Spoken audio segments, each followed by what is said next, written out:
Victoria, ma chérie, je vais me coucher. Tu as besoin de quelque chose?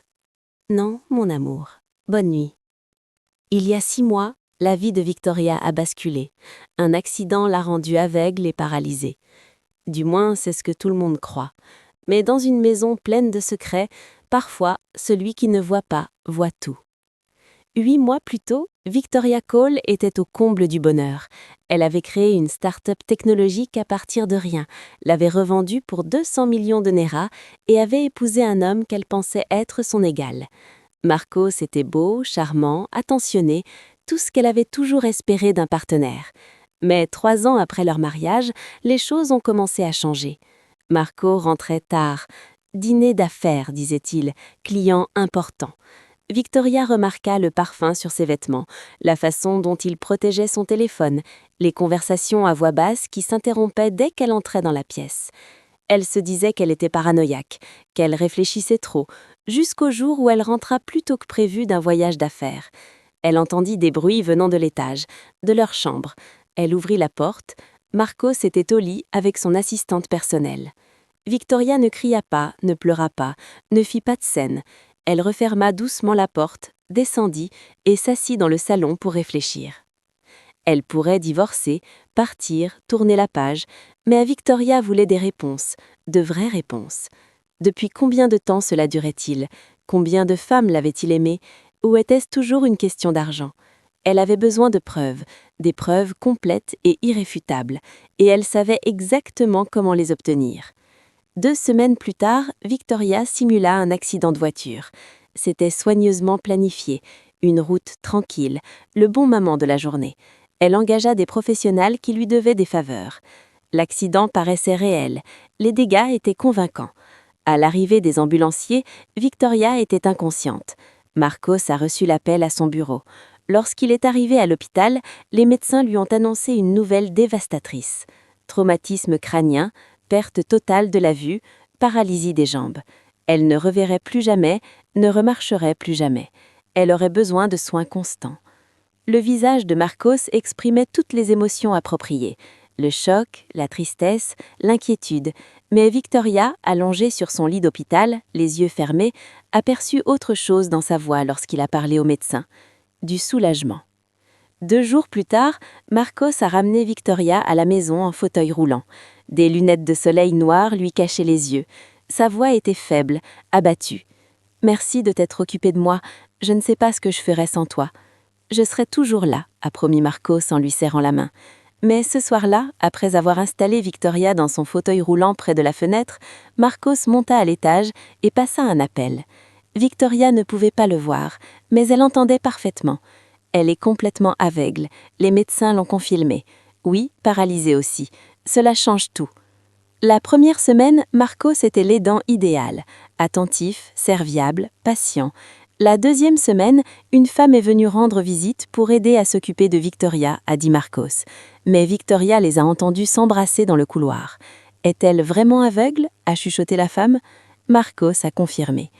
À la 3e semaine, Marcos ramenait des femmes chez elle pendant la journée. Elle passait devant Victoria, assise dans son fauteuil, l'ignorant complètement, comme si elle était un meuble, insignifiante, invisible. Victoria restait silencieuse, immobile, jouant parfaitement son rôle. Mais elle n'était pas impuissante. Avant l'accident, Victoria avait installé des caméras dans toute la maison, cachées, sophistiquées, enregistrant tout. Chaque nuit, lorsque Marcus la croyait endormie, elle documentait. Des enregistreurs vocaux captaient chaque conversation, son téléphone enregistrait chaque détail, date, heure, nom, preuve.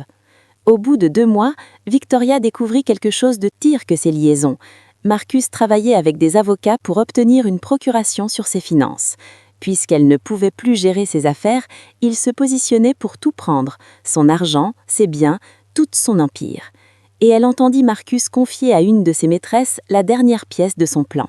Une fois les papiers en règle, on la placera dans un établissement, un endroit tranquille où on s'occupera d'elle. Ensuite, on sera libre.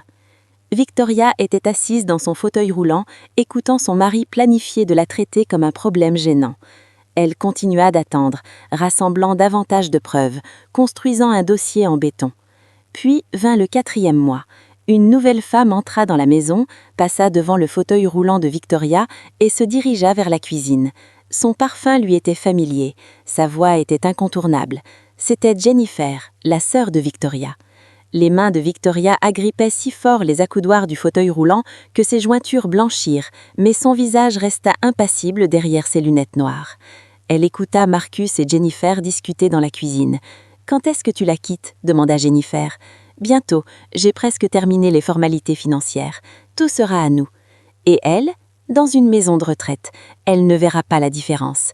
Ils rirent, s'embrassèrent et montèrent à l'étage, dans la chambre de Victoria. Une larme coula sur sa joue. La joue de Victoria, non pas de tristesse, mais de rage. Ce soir-là, Victoria passa un coup de fil. « Jessica, c'est le moment. » Sa meilleure amie attendait cet appel depuis des mois. « Tu es sûre ? Je n'ai jamais été aussi sûre de rien. » Victoria annonça à Marcus qu'elle voulait organiser une fête, une célébration de sa survie, pour remercier tous ceux qui l'avaient soutenue. Marcus trouva l'idée formidable. « J'invite tout le monde », dit-il avec enthousiasme. Et il le fit. Famille, amis, collègues, même ses maîtresses, pensant que Victoria ne le saurait jamais. Plus de 100 personnes. Le soir de la fête, le manoir brillait de mille feux et de musique. Les invités arrivèrent vêtus de tenues de créateurs, sirotant du champagne, admirant l'élégante décoration. Victoria était assise dans son fauteuil roulant, au centre de la pièce, des lunettes de soleil noir sur le nez, saluant chaleureusement chacun. Marcus jouait le rôle du mari dévoué, si attentionné, si prévenant. Jennifer jouait la sœur inquiète, les maîtresses se mêlaient, échangeant des regards complices. À 21h, Victoria demanda l'attention de tous. Le silence se fit dans la salle. Les invités se rassemblèrent autour d'elle. « Merci à tous d'être venus », commença Victoria d'une voix douce. « Ces 6 derniers mois ont été transformateurs. J'ai tellement appris sur les gens qui m'entourent. » Les gens souriaient, s'attendant à un discours émouvant sur la gratitude et la résilience. J'ai appris qui se soucie vraiment de moi et qui m'a menti. L'atmosphère changea légèrement. Mais je n'ai pas été entièrement honnête avec vous non plus. Le sourire de Marcus vacilla. La vérité est...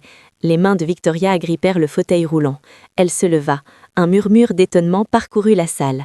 Elle retira ses lunettes de soleil. Son regard était clair, concentré, voyant. Je ne suis pas paralysée. Je n'ai jamais été aveugle. Ce n'était qu'une épreuve. Silence. Un silence de stupeur complet. Pendant 6 mois, j'ai fait semblant d'être impuissante, pour voir ce que mon mari ferait, comment il me traiterait quand il penserait que je ne voyais rien, que je ne pouvais pas l'arrêter, ni me défendre. Elle sortit une télécommande de sa poche et appuya sur un bouton. Tous les écrans de télévision du manoir s'allumèrent. Les images de vidéosurveillance diffusées sur tous. Marcus avec une blonde dans leur chambre, Marcus avec une brune dans le salon, Marcus avec une rousse dans la cuisine, Marcus avec Jennifer dans le lit de Victoria. Le son était clair. « Quand est-ce que tu la quittes ? » « Bientôt. J'ai presque fini les papiers financiers. Et elle ? Une maison de retraite. Elle ne verra jamais la différence. » La pièce était figée, horrifiée.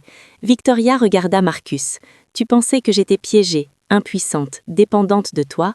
Marcus ne put rien dire. « Mais j'ai tout vu, tout entendu, tout enregistré. » Son avocate s'avança et tendit une enveloppe à Marcus. Papier de divorce, ordonnance restrictive, accusation de fraude, accusation de vol, le tout étayé par 6 mois de preuves documentées. Elle se tourna vers Jennifer. « Tu es coupée de cette famille, de mon testament, de tout. » Puis, s'adressant aux invités, « Maintenant, vous savez tous que l'homme que j'ai épousé ne m'a jamais aimé. Il aimait mon argent. Et quand je suis devenue encombrante, il a prévu de m'enfermer et de tout prendre. » Elle regarda Marcus. « Mais je n'étais pas aveugle, et maintenant, plus personne ne l'est. » Elle sortit de la pièce, laissant Marcus planté là, dévasté devant tous ceux qu'il avait connus. 3 mois plus tard, le divorce fut prononcé. Marcus n'obtint rien. Le contrat prénuptial était inattaquable. Il était également poursuivi pour tentative de fraude financière. Jennifer fut reniée par toute la famille. Victoria garda tout. Son histoire devint virale. La femme qui a simulé la cécité pour démasquer son mari infidèle. Elle a écrit un best-seller, créé une fondation pour aider les femmes à échapper aux violences financières. Et 1 an plus tard, lors d'un gala de charité, un homme l'aborda. « Mademoiselle Cole, je suis David. Ce que vous avez fait était brillant et courageux. » Victoria sourit. « Merci. Aimeriez-vous prendre un café un de ces jours ? Je vous promets que je n'en ai pas après votre argent. » Victoria rit. « Comment puis-je en être sûre ? Vous ne pouvez pas, mais je suis prêt à gagner votre confiance de la bonne manière. » Victoria le considéra un instant. Un café, juste un café, on verra. Pour la première fois depuis des années, Victoria se sentit pleine d'espoir, mais cette fois, elle resterait vigilante. La morale. Victoria a appris une leçon puissante dans ces 6 mois. Quand les gens pensent que vous ne les voyez pas, ils révèlent leur vraie nature. Marcus a montré son vrai visage lorsqu'il la croyait sans défense. Parfois, celui qui semble aveugle voit plus clair que n'importe qui dans la pièce. Et parfois, le meilleur moyen de révéler la vérité est de laisser croire à son impuissance tout en rassemblant discrètement le pouvoir de les anéantir. Victoria a fait semblant d'être aveugle, mais elle a tout vu, et lorsqu'elle a enfin ouvert ses yeux, le monde entier a vu la vérité lui aussi. Fin. Merci beaucoup d'avoir regardé. Si vous avez aimé cette histoire, n'oubliez pas de vous abonner, d'aimer et de partager. Votre soutien est précieux.